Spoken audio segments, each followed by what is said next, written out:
Assalamualaikum warahmatullahi wabarakatuh.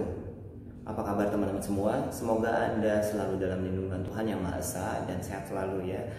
Baik, hari ini saya Yuan Badrian kembali akan sharing dengan teman-teman semua sehubungan dengan bagaimana menyikapi sebuah perubahan dari perspektif pengembangan diri kita. Kenapa saya melihatnya dari diri kita? Karena Charles Darwin mengatakan bahwa orang yang paling adaptif lah yang mampu menghadapi sebuah perubahan, bukan orang yang kuat ataupun orang yang pintar gitu. Jadi orang yang paling adaptif lah yang mampu menghadapi sebuah perubahan ataupun yang paling dapat survive. Nah, berarti itu kembali kepada diri kita sendiri. Seberapa mampu Anda mampu beradaptasi membuat diri Anda berkembang. Oke. Baik, sekarang bicara tentang bagaimana mengembangkan diri, saya akan melihat dari prinsip ketuhanan kita atau prinsip keagamaan kita. Kenapa? Karena dorongan beragama ini menjadi sebuah dorongan yang besar untuk membuat orang lain mengembangkan diri atau kita mengembangkan diri. Ya, contohnya begini. Memang kalau saya berubah mengembangkan diri kita, apakah ini bagian dari ibadah ya? Nah, itu ada sebuah pertanyaan yang harus Anda jawab ya. Oke, baik. Dalam prinsip ketuhanan atau prinsip beragama kita, kalaupun memang saya pribadi, saya akan melihat kepada sisi spiritual saya sebagai seorang muslim.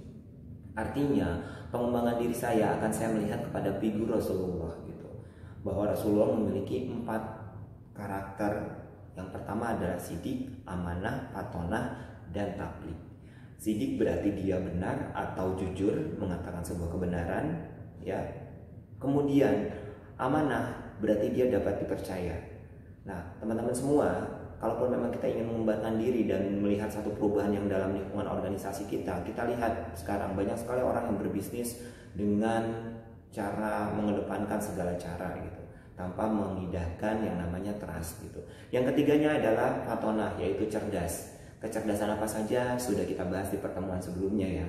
Dan yang keempat yaitu tabligh, yaitu menyampaikan apa yang menjadi visi misi hidup Anda, menyampaikan apa yang menjadi visi misi organisasi Anda, core bisnis apa, strateginya seperti apa, Anda coba sampaikan buat Anda dari diri Anda sendiri, kemudian coba Anda berusaha menyampaikan hal tersebut terhadap orang lain agar apa? Kejujuran, orang yang bisa percaya pada Anda itu dapat dibangun ya. Kalaupun memang dalam agama Kristen misalnya ya, saya sempat sharing dengan teman saya juga, bagaimanakah menghadapi sebuah perubahan yang bisa kita lihat dari pengembangan diri atau dirinya. Itu dalam Petrus itu pernah dia mengatakan adanya sebuah ayat yang mengatakan bahwa iman itu adalah kebajikan dan berpengetahuan gitu. Serta di sana dituliskan juga bahwa giat adalah bagian dari keberhasilan. Nah, berarti konotasi giat, berpengetahuan, kebajikan itu kembali pada diri Anda. Bagaimana Anda bisa mengembangkan diri Anda dengan aspek tersebut gitu ya. Kemudian dalam Amsal juga dia katakan bahwa bodoh itu adalah menghina yang namanya nikmat dari Tuhan serta didikan. Jadi merendahkan apa arti didikan dan merendahkan apa arti itu dari nikmat.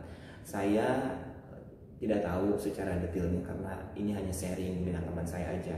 Namun saya mengambil sebuah kesimpulan bahwa jika Anda memang menjadi seorang pribadi yang baik, berarti Anda tidak boleh yang namanya merendahkan nikmat gitu.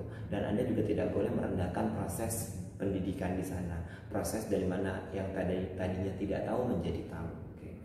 Kemudian teman-teman semua, saya akan coba tambahkan dengan sebuah buku yang saya baca, bagaimana caranya mengembangkan diri dengan karakter and virtues dari Seligman dan Peterson. Yang pertama adalah Anda harus memiliki wisdom ataupun knowledge. Di sini Anda dituntut untuk kreatif, untuk ingin tahu tentang hal yang baru, open mindset, dan bagaimana Anda positive thinking. Yang keduanya adalah courage, keberanian Anda untuk menentukan sebuah sikap mana yang baik, mana yang buruk, serta Anda bisa menunjukkan sebuah integritas terhadap lingkungan sekitar atau organisasi Anda. Yang ketiganya adalah humanis atau humanity, di mana Anda harus memiliki sebuah rasa cinta gitu ya, kebajikan serta emotional quotient yang ada dalam diri Anda. Itu di sini berarti kita bicara tentang interpersonal Anda juga yang harus bisa dilihat oleh orang lain. Next, yang berikutnya lagi adalah justice. Justice ini bicara tentang keadilan, ya, bicara tentang role and responsibility atau R&R, role and responsibility Anda dalam lingkungan organisasi Anda ataupun di kehidupan bermasyarakat. Dan di sini Anda juga harus memiliki sebuah kemampuan atau skill leadership, memimpin diri Anda sendiri dan memimpin orang lain. Ya, Kemudian yang kelima adalah temperance. Bagaimana temper Anda, bagaimana Anda mampu mengelola emosi Anda, bagaimana Anda bisa bersikap terhadap lingkungan sosial. Nah, di sini Anda dikedepankan adalah intrapersonalnya dulu, atau bagaimana Anda menguasai diri Anda dulu ya. Dan yang terakhir teman-teman semua yaitu transcendensi, yaitu kemampuan seseorang dalam mempercayai adanya kekuatan-kekuatan yang universal yang ada di dalam lingkungan alam sekitar ini.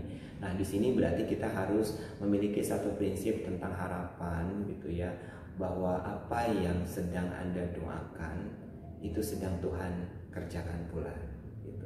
Kemudian di sini juga Anda berprinsip terhadap bagaimana menghargai sebuah kehidupan, keindahan, serta Anda juga di sini bicara tentang bagaimana Anda memiliki satu prinsip berketuhanan gitu teman-teman semua ya.